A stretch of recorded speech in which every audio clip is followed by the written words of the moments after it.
So, wheelchair Chronicles update, I guess. I woke up this morning not feeling so hot. I've been feeling kind of bad for days, and I was really self-conscious asking for more hydrocodone even though I actually talked to my pharmacist and she was like, "The last time you got this filled was a month ago. It's not crazy to ask for more. Go ahead and ask your doctor." So I was trying to figure out which doctor I'm supposed to ask for a refill. So I did message the surgeon number two about it, but I can't tell if he's reading my notes because they're transferring their systems over. And so I don't know if he actually got any of the messages. I did also call on Friday to let them know I want to do the spinal tap, and I have not gotten any replies back about it. So I went ahead and called the doctor's office today because I'm not feeling well. Like I feel terrible and it doesn't seem to be getting better. It seems to be kind of like newer symptoms are going on. So what happened when I called, they put me on hold for a few minutes and the lady picks the phone back up and she goes, "Sorry, the girl that um would be handling for that particular doctor, I think she's a nurse. I'm not sure.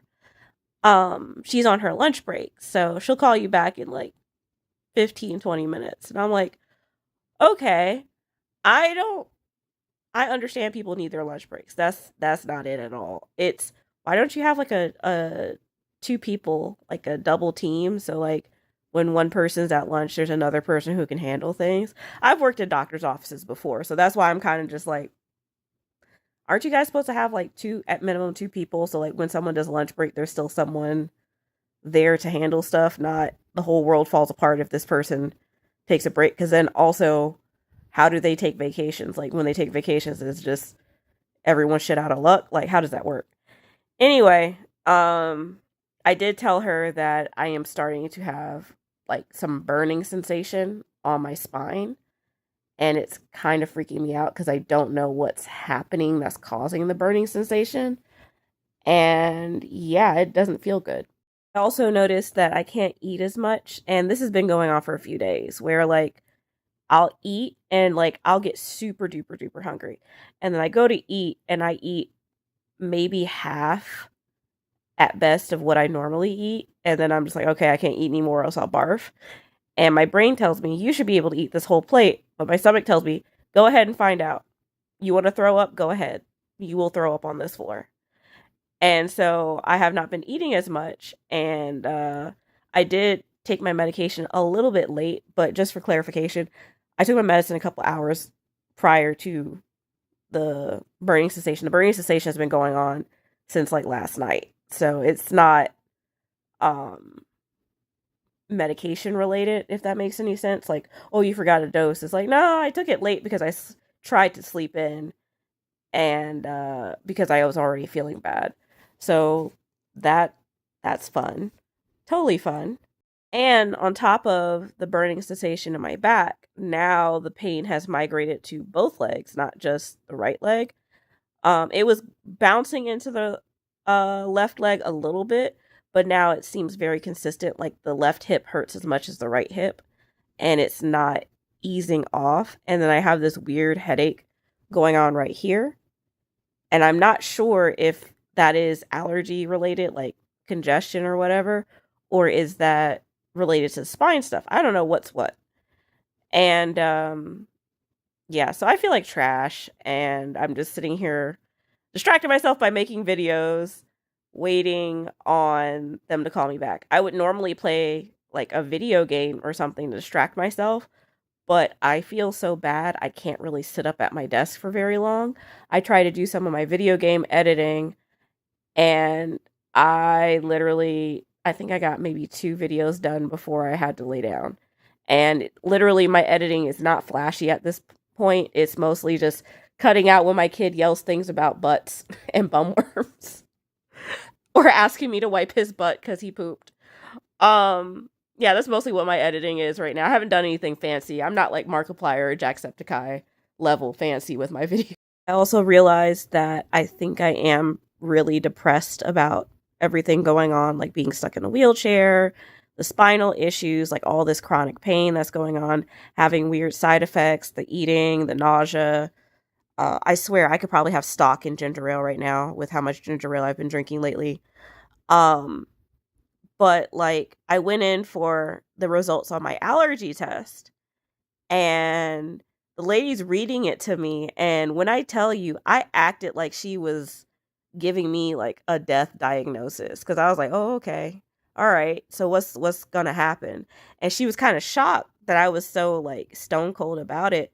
But like she's like, "I think you might have asthma. We're going to see how you do on a control inhaler, and then we're still going to keep you on the rescue inhaler, and then we're going to put like Singulair on top of you taking one allergy medication," because she found out I was doubling up. I was taking Allegra in the morning and Zyrtec at night, and she said, "No, I'm not supposed to be doing that on the reg." And so she prescribed me Singulair, and they also got me this really cool inhaler. I can't get up to show you guys. I might show it to you later because it is kind of cool. I nerded out about it. But yeah. So what happened is she tells me, "I think you might have a little bit of asthma going on because your lung function is not where we want it to be if you wanted to do allergy shots." And I'm like, "Oh, okay."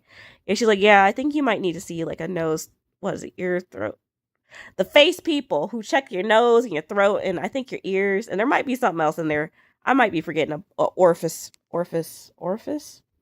whatever, a hole that they check. I don't know which one. Whatever." But like she was shocked that I was just like, "Okay, so what are we doing?"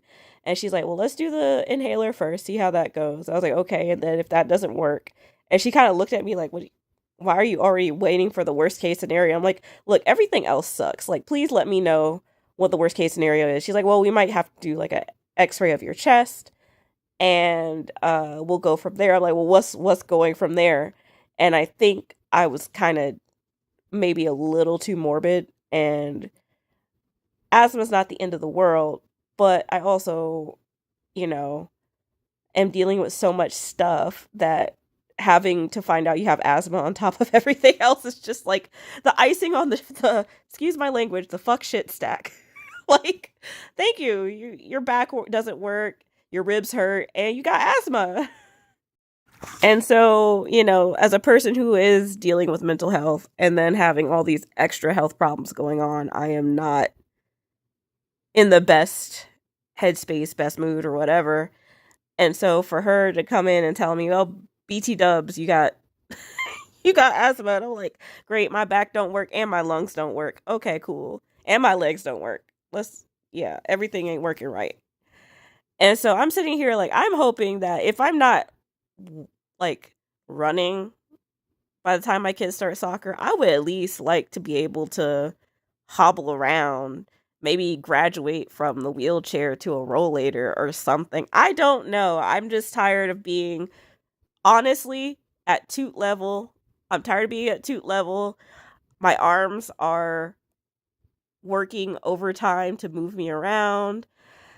Uh, I get double reactions. I either get people who are super helpful, which is great. Those people I usually appreciate unless they make it too much of a big deal. It's the ones who like try to take advantage of the fact that they can walk faster than you in stores and try to be like buttholes about it, and it's exhausting.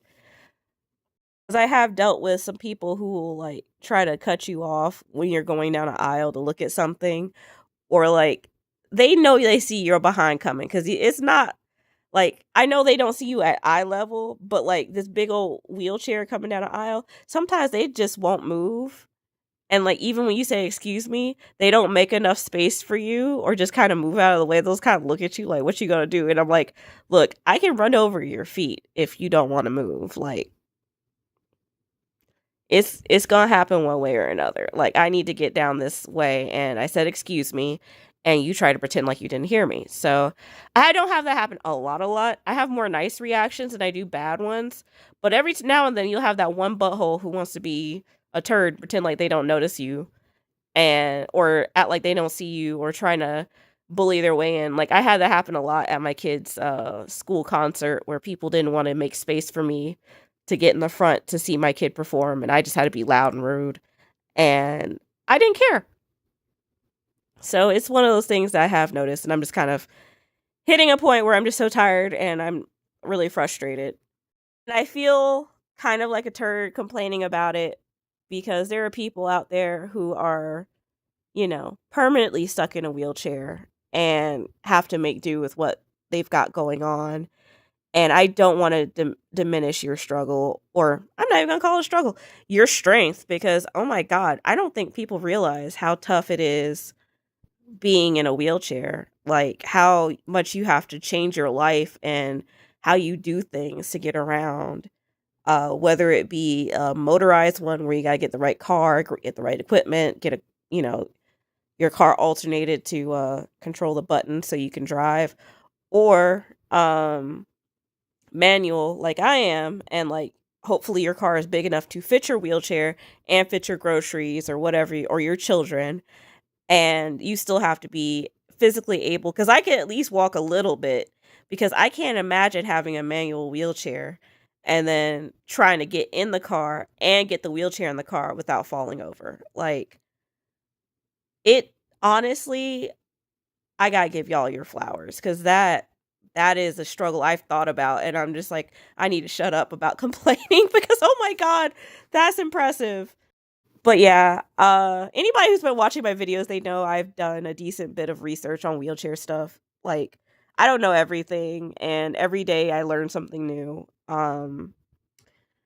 That's not to say that, my struggle isn't bad, but it's like there's other people out there who are going through more than me. And uh I'm saying that to say I see you and I feel for you, and I know I see some of these people who are liking my posts and they feel seen, and I feel seen when they say they feel seen, and I feel like I'm roundabouting right now saying this, but like, I appreciate people who are just like, yeah, this sucks. I get it. I also try not to tell you guys my dark humor about being in a wheelchair because I don't know if it's offensive. Um, because I say some really dumbass shit being stuck in a wheelchair, my leg's not working. I've said some really horrible jokes to my husband, and he just looks at me like, I can't believe you. He's like, this is why I love you, because you just crazy. But at the same time, what the hell?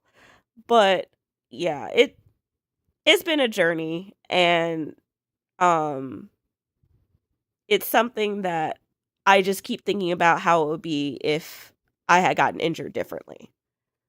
So I say that to say, like, you guys out there who are doing the damn thing while still disabled are amazing. Like, holy shit.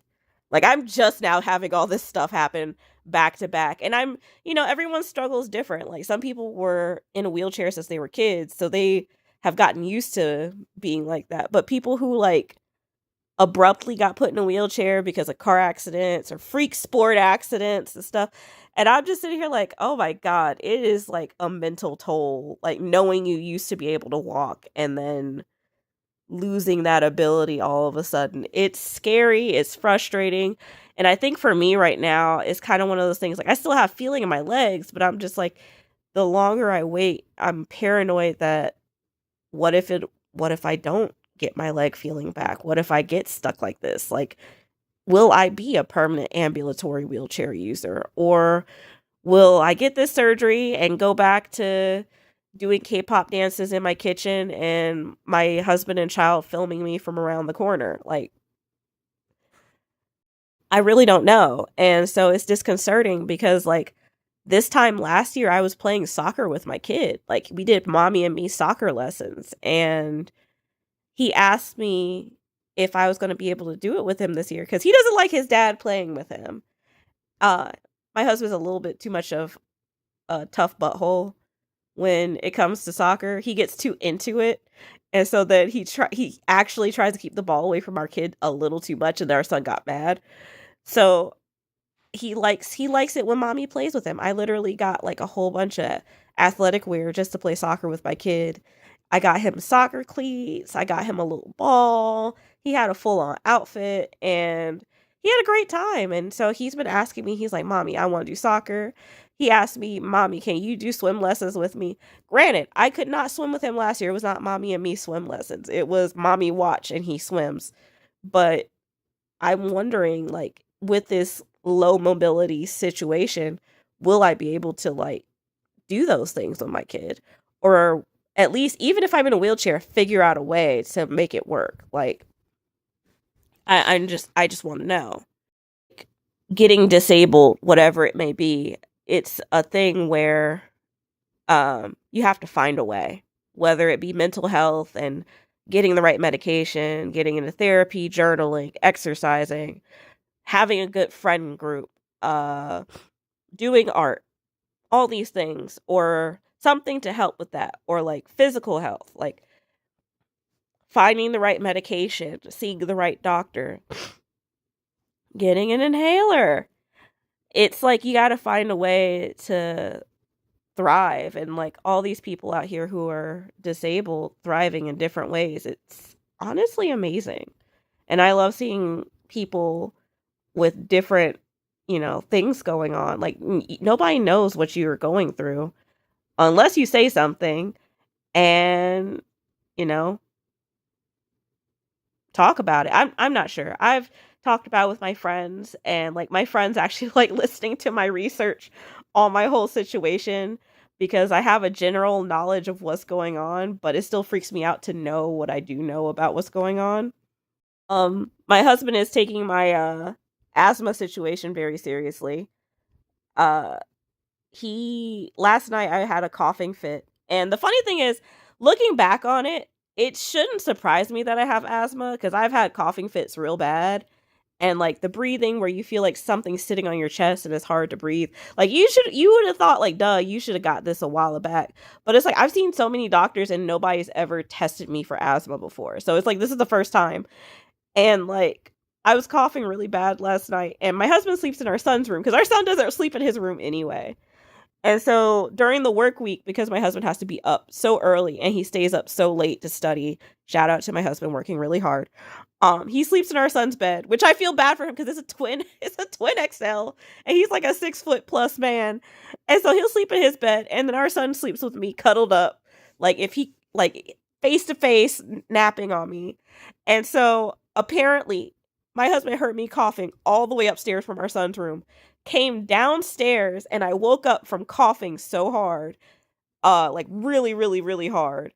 I tell you, my husband was sitting on the edge of the bed, and I swear it was like 1 a.m, sitting on the edge of the bed with my inhaler, like freaking lurking like Batman, waiting for me to wake up from this coughing fit with the rescue inhaler in hand, like, sit up. And I was like, I don't want. He's like, no, we ain't doing this. You ain't about to choke on me in your sleep.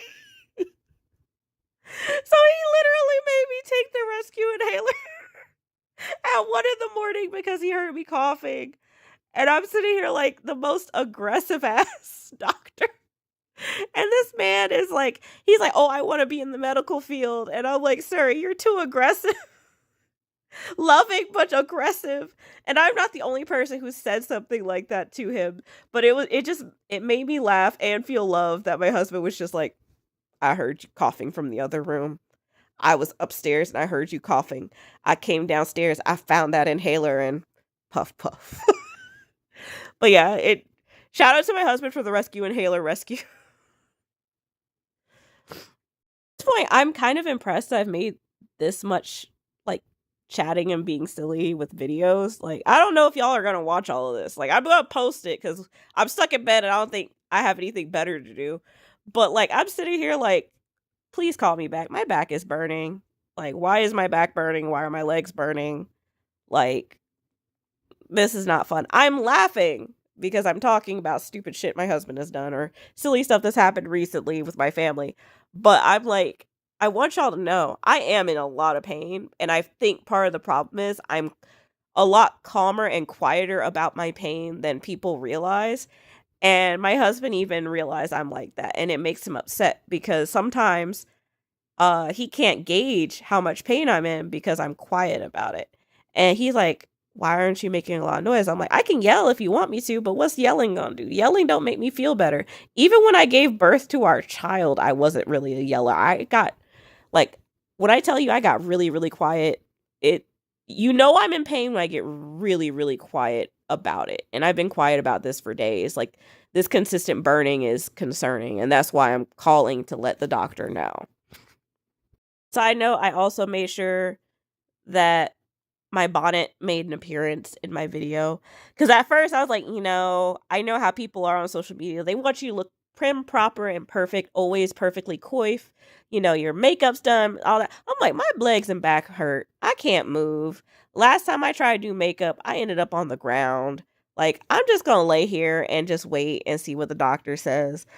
And on top of that, like, I ain't messing my hair up for y'all. No offense. Like, my hair is cute under here. I know it's cute. My natural face, I don't really wear a lot of makeup anyway. So, like, my natural face is cute too. It's fine.